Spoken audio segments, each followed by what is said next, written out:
Hello, and welcome to Virtual Investor Conferences. On behalf of Virtual Investor Conferences, we are very pleased you've joined us for our Digital Asset Conference. Our last presentation of the day is from BNB Plus. Please note you may submit questions for the presenter in the box to the left of the slides. You can also view a company's availability for one-on-one meetings by clicking Book a Meeting. At this point, I am very pleased to welcome Patrick Horstman, Chief Investment Officer, and Joshua Kruger, Chair of the Board of BNB Plus, which trades on NASDAQ under the symbol BNBX. Welcome, Patrick and Josh. Thank you. Happy to be here.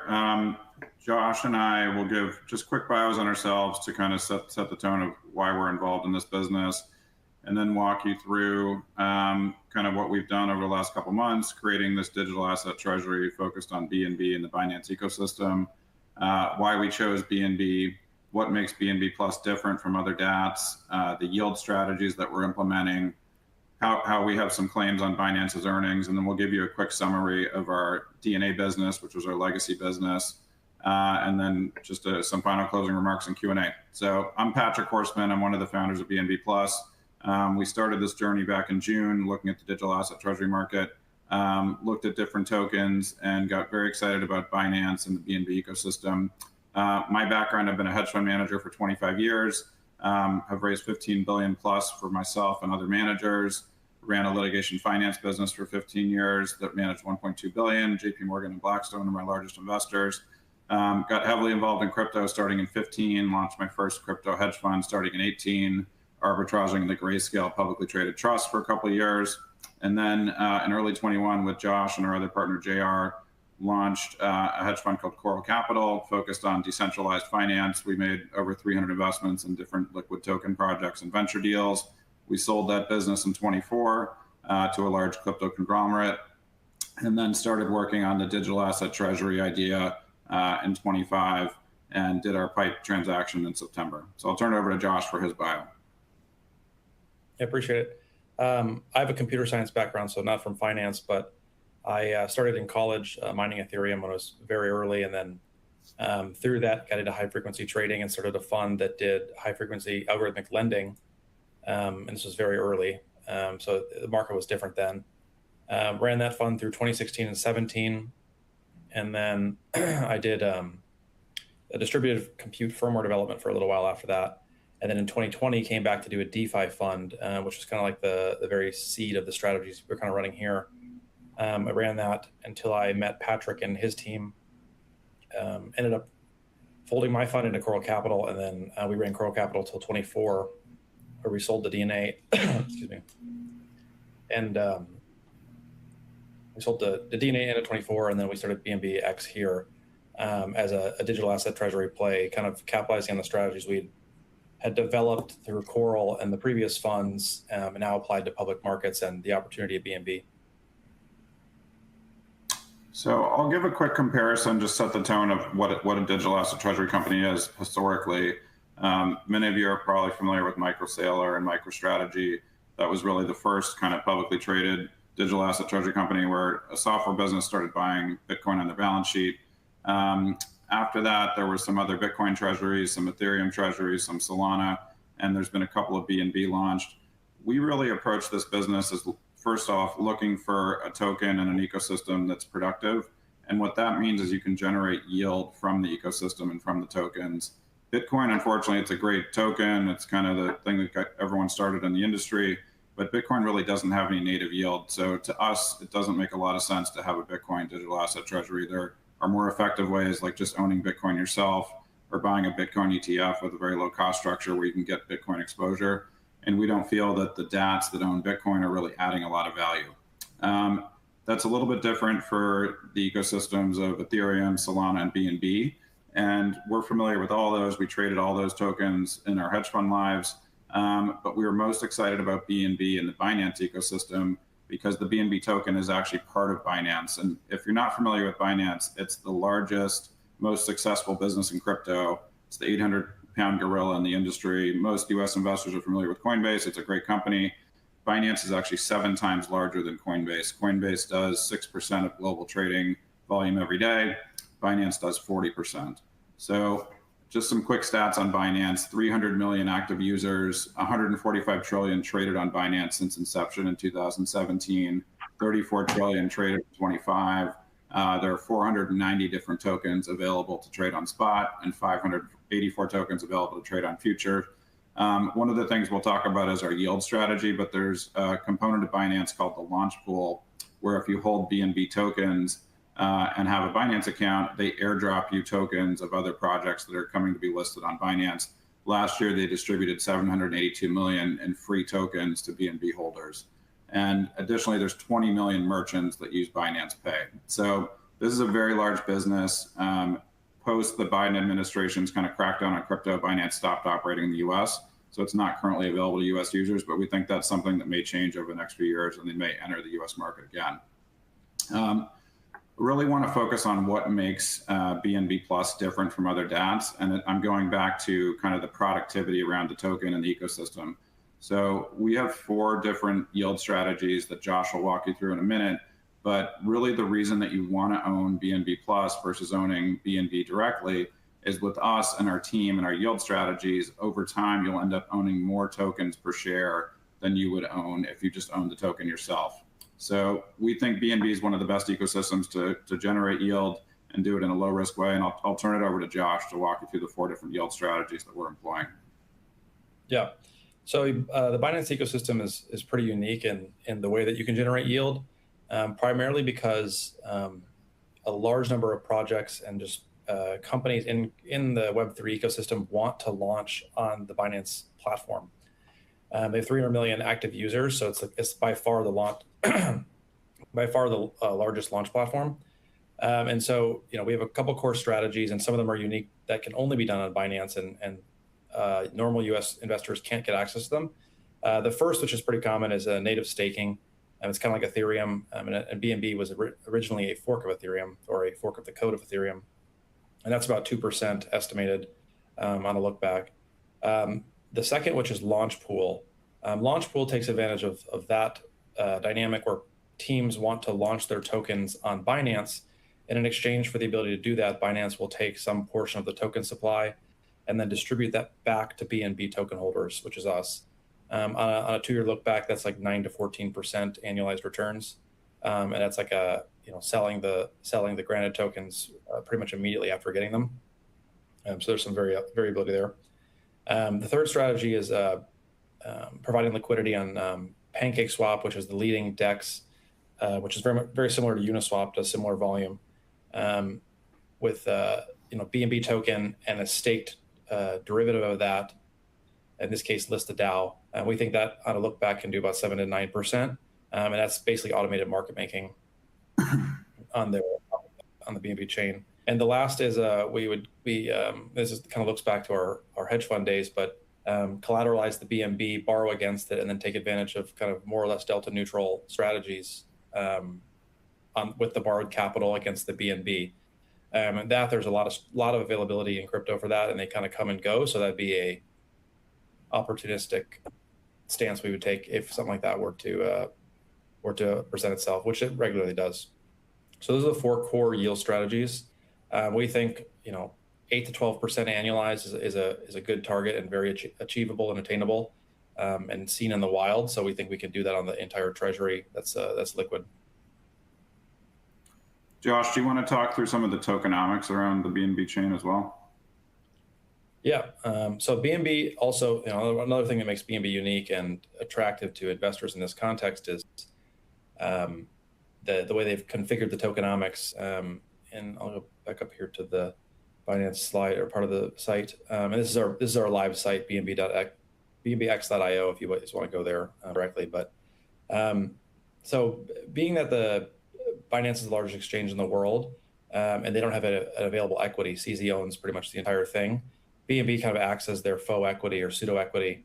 And so what they've done with BNB token is kind of configured it in such a way where if the exchange does really well, then the token does really well. And for a while, they had it to where when the exchange would burn tokens commensurate with the revenue of the company, later on it became more algorithmic. But they've burned 62 million of the 200 million tokens. They're going to bring that down to 100 million, which is $54 billion. So it's systematically deflationary by design, and they've committed to continue doing that. And so that alone, is more deflationary than Bitcoin, Ethereum, or pretty much any of the other major cryptos. Yeah, none of the other crypto tokens do this. Everyone else is issuing more tokens, you're getting diluted, and here the token supply is actually shrinking significantly every quarter. For the last 4 quarters, it's been over $1 billion that they burned each quarter. Yeah, it's very substantial, and the network still does emit tokens to grant security, but at the same time, the deflationary burns are so large that it just completely overshadows that. Users also, so when you trade on the Binance platform, you get discounts in fees on the platform, which are material as well. So every large fund in crypto and every large participant that does any kind of material trading will have a stock of BNB, not only to get the launch pool, launch pad stuff, but also just to discount their trading fees because it is material. And they have a VIP system that is tiered directly proportional to how much BNB you have. And so that locks up a lot of the float with people wanting to trade on the platform. Additionally, if you're on the blockchain itself, Binance Smart Chain, when you issue a transaction, part of the BNB that was used to issue the transaction gets burned permanently. So that has another deflationary mechanism by which supply gets taken offline per usage. And I think, all those things put together, the tokenomics of BNB are very much favorable to investors, just given that the supply is going to be reduced so dramatically down to at least 100 million with the larger burns, and then it'll go below that over time with the smaller burns from the real-time gas burn. So those things just to give you a sense of the size of the ecosystem, BNB is actually the 4th largest token after Bitcoin, Ethereum, and Tether. So this is the top 5 token, 120, 130 billion total market cap. Yep. It's extremely large, and Binance, like Patrick said, is the absolute biggest player in crypto. It's the biggest company. If it were on the market, it'd be hundreds of billions if it had equity. And the token is 100 billion plus market cap. Josh, why don't you pull up our dashboard and we could walk through kind of how we're providing transparency to investors, and we can talk through kind of why we think that's extremely important. And some of the other dApps have not done this, but we've done this from day one. We built this dashboard internally, and it provides a lot of metrics that are useful to investors, a full cap table. Every time we purchase new BNB tokens, we list the purchase dates on here and the prices. This shows our current stock price, the BNB price, the BNB market cap. It shows our market cap a couple different ways. When we did our PIPE transaction in September of 25, we had several large investors come in that needed to stay below 4.99 for SEC regulatory purposes. So we issued what were called pre-funded warrants, and those are essentially pre-purchased shares that haven't yet been exercised and converted into shares. So we show our MNAV, which is the measure of how much crypto we have per share of stock. The proper way to look at that is to include the pre-funded warrants. So we're currently at about a 0.85 MNAV. So we're trading about 15% below our fair value based on the assets of the company. This also doesn't include the value of our DNA business, which I'll talk about separately. But this is one of the best, most transparent, updated in real-time dashboards in the industry. We're very proud of it. And we encourage you to go check it out, BNBX.io, to learn more about the company. Down here at the bottom, Josh is showing our full cap table that shows all the outstanding warrants, et cetera. And then down at the bottom are all the different BNB purchases that we've made.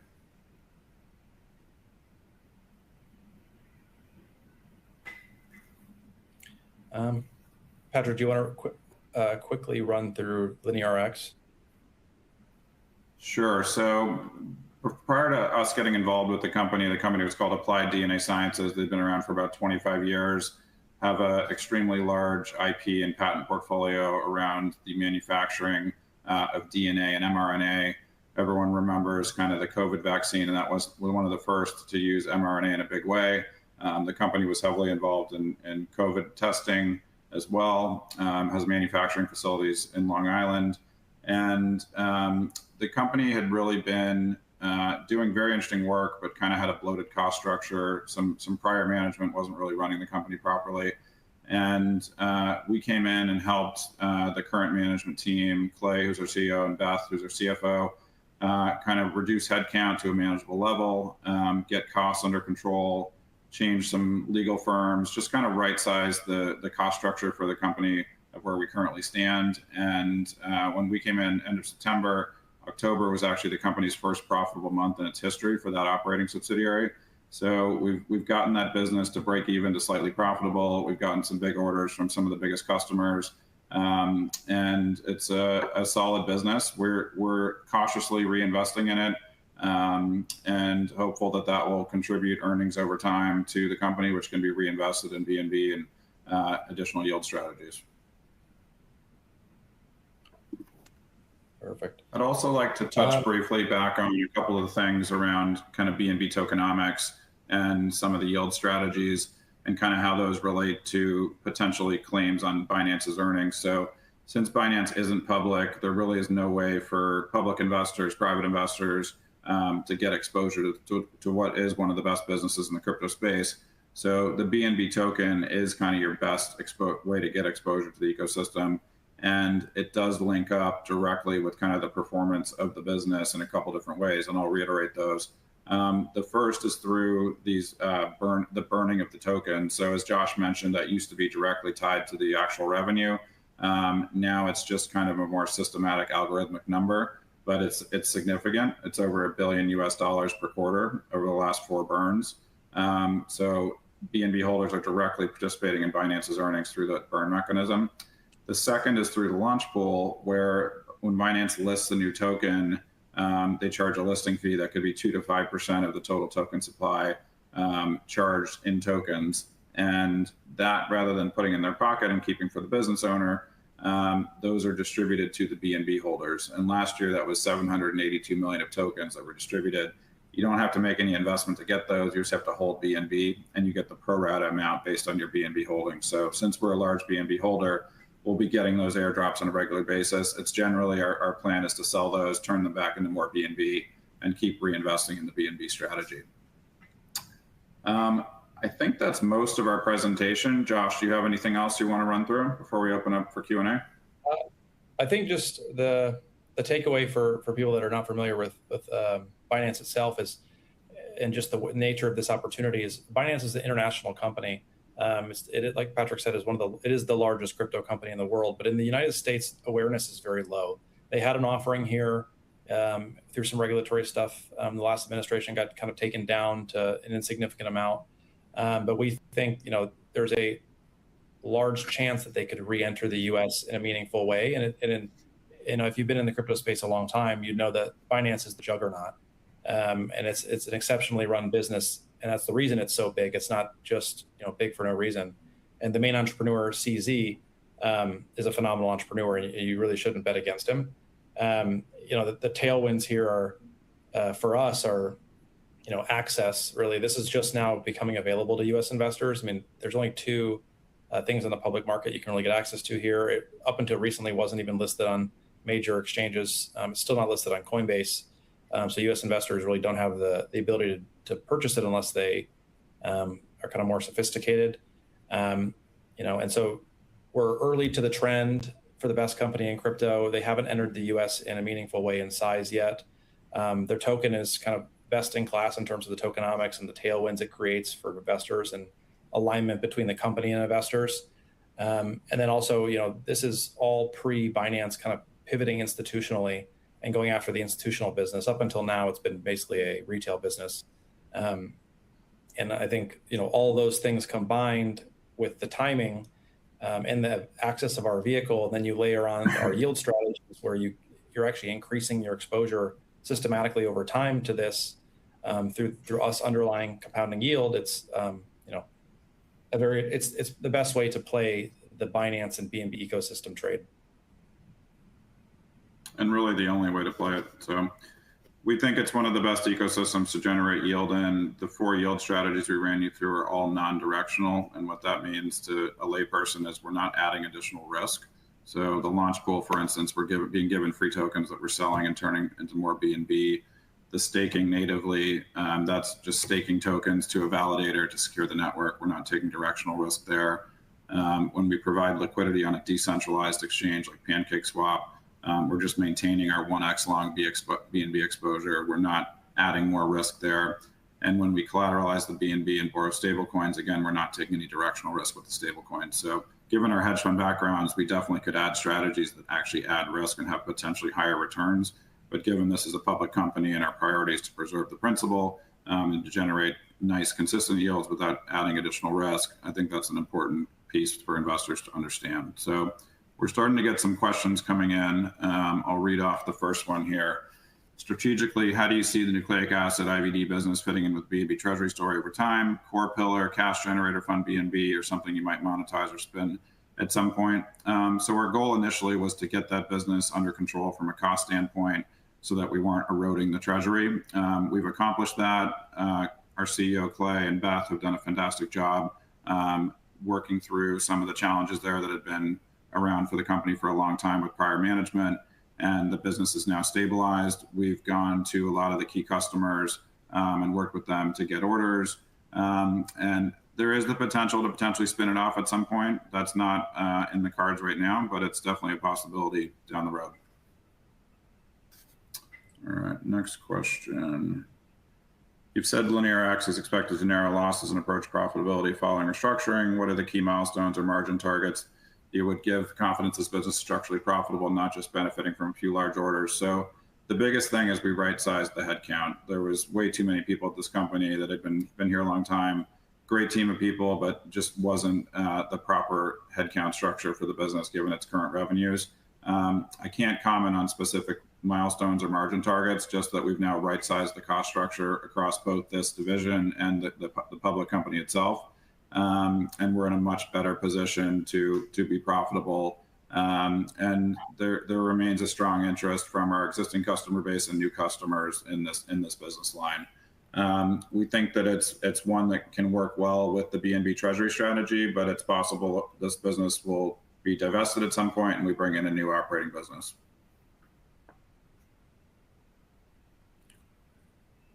All right, next question. Digital asset treasuries face evolving regulatory tax and accounting rules. What are the main regulatory or accounting changes that could impact your BNB strategy in 26, 27, and how are you positioning ahead of them? So there's been a lot of positive crypto-related bills. There's another very positive one that's currently going through the House and the Senate that we expect to be approved. And really what those are doing is establishing the proper regulatory framework for crypto and crypto-related businesses to operate in the US. That's in sharp contrast to what was happening during the Biden administration when there was just an all-out war against the industry. So we're excited from a regulatory standpoint. I don't think there's any specific tax concerns that we're worried about. The yield strategies we're generating are pretty normal, don't have any specific tax considerations. So we don't see any near-term challenges from a regulatory or tax standpoint related to the current business model. The next one. Oops. There are several companies offering Bitcoin or crypto exposure. In one sentence, how is BNB Plus economically different for the shareholder, both in risk profile, potential upside from a typical BTC on balance sheet story?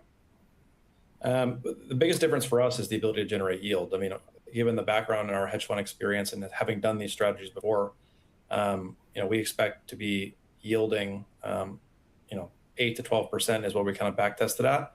On the underlying treasury. And in those Bitcoin balance sheet stories, they don't have any yield on their Bitcoin. So it isn't actually a profit generating business for them.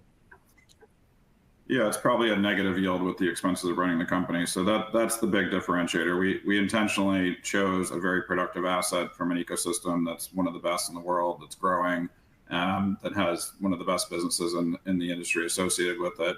And because of that, we're able to, even in a flat environment for token prices or slightly down, still generate positive returns for investors. And that's something that Bitcoin just doesn't offer. And I would say Bitcoin digital asset treasury companies really don't add value, and there's better ways to hold Bitcoin. Some of the other ecosystems, Ethereum, Solana, et cetera, also offer opportunities for productive yield, but we think they're lower than BNB.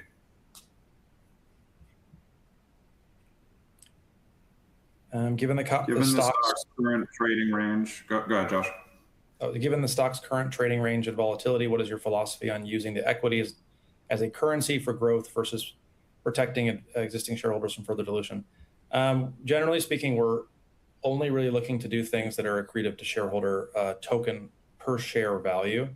And that's kind of the guiding principle at this time. And so we're going to take action based on that. You've launched BNBX.io dashboard to show real-time treasury metrics. Do you see a future where those same data feeds power on-chain tokenized products and oracles, effectively making your treasury composable in the BNB DeFi ecosystem? That's definitely something that we are looking at and have thought about in the past, but nothing to announce right now. How do you think about jurisdiction choice? If you were to launch tokenized vehicles, would this need to be strictly US domiciled because of your listing, or could you see offshore structures that still benefit equity holders? So the company, prior to us being involved, actually had BVI subsidiaries to hold IP. And as we mentioned, Binance does not allow US persons or US investors to operate on the exchange. They do, however, allow US beneficial owners. And what that means is a US person can have an offshore entity that they're the owner of. They have to set up proper offshore structures. They have to hire an offshore team to run that division. And we've actually implemented that here, where we've got a BVI structure set up and an offshore trading team to manage that entity and manage the yield strategies. So we actually have put that in place, and you could do that in Cayman or Bahamas or other places, but we chose the BVI. Across the digital asset strategy and the LIN growth, how much additional equity or debt capital do you think you need over the next 12 to 24 months under your base case? So we would like to raise some additional capital just to grow the balance sheet. We are starting to generate yield, and that will provide some in-house earnings to run the business and cover expenses. But we'd like to be a couple $100 million company base case. So we're looking at strategic alternatives, potential M&A. I think there are some other DATs that have some issues. Maybe they've lost investor confidence. And joining together a bunch of other digital asset treasury companies is something that we're definitely interested in. We don't have anything to announce, but we're out talking to other companies and looking for good partners who think similarly to us, where we could combine our balance sheets and come together with a bigger, stronger company.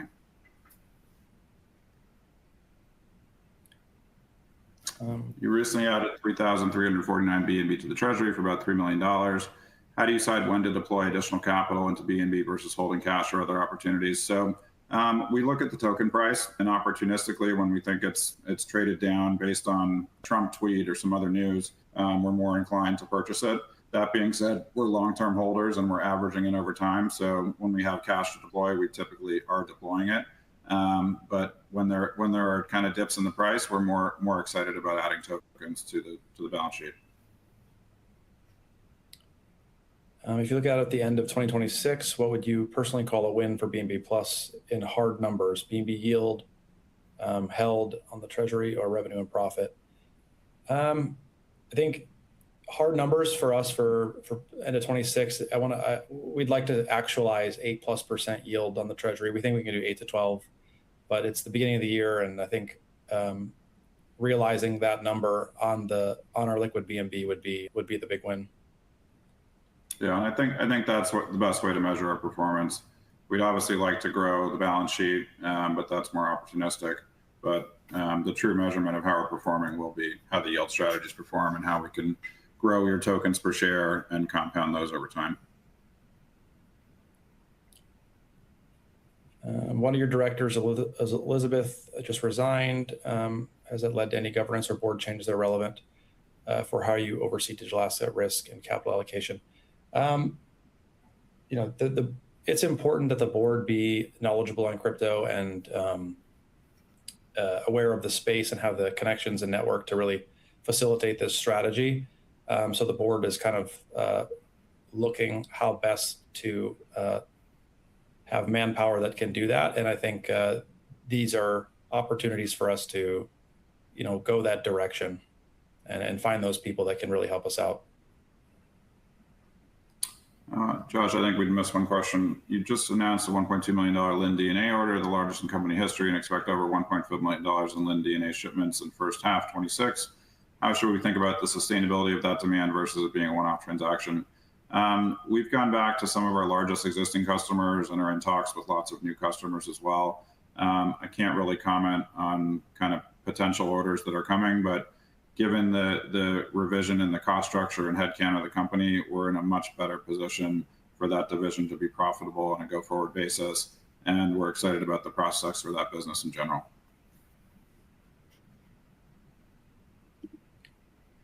I know we hit the 30-minute mark here. Should we keep going? I guess, yeah, let's do a couple more questions. Okay. What are 2 or 3 new things about your BNB strategy that you want most investors to take away that aren't obvious from past releases? I think we outlined exactly, the key points. I think the market's not too aware of what we are capable of with the BNB. And I think when you take a look at that amount of yield on hard liquid assets and the tailwinds of this ecosystem and the chain and the company behind it, I mean, if you take all that together, that's where the real opportunity is. It's the fact that all those things are positive. And I have friends that are running Ethereum and Solana DATs, some of the best guys in the business, and they're targeting, I think for Ethereum's like 2%-ish staking, and then maybe a little bit of DeFi. Maybe they can get to 6% yield. Solana, the base staking is a little bit higher, 6 or 7%. They'll do a little bit of DeFi on top of that, and maybe they'll get to 8 or 9% yield. So I think BNB is the best opportunity where natively you're getting to 9 to 12% potential, and you're doing that without adding additional risk.